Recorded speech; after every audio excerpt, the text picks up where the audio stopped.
লোক পাগলের কথা যদি দেই বক্তৃতা, আমি তারও আমাকে যখন বলা হলো এই হরি লীলামৃত লিখন করো, আমি করলাম বর্ণনা।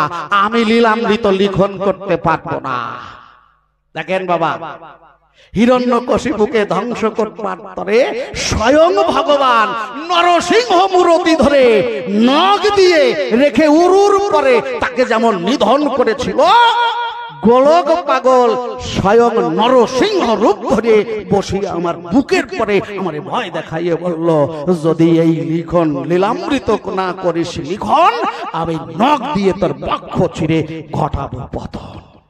দেখেছে? তাহলে প্রাপ্তি মানে আপনি। এই পাগল ভক্ত যারা যারা, এরা সকলেই সেই ভগবানের সমসাময়িক হলেও, অর্থাৎ নদী আর সাগর যেমন মিলিত হয়ে গেলে আর নদী বলে অন্য কিছু নাম তার থাকে না, সেও সাগর হয়ে যায়। যারা পাগল ভক্ত এই সংসারে বসে শুনুন নারী নরে, তারা ভক্তির জোরে পরমানন্দময় হরিচাঁদের সঙ্গে মিলেমিশে একাকার হয়ে তারাও আর ভগবানের সঙ্গে বিভেদ রাখে না। কয়টা সন্ধ্যা?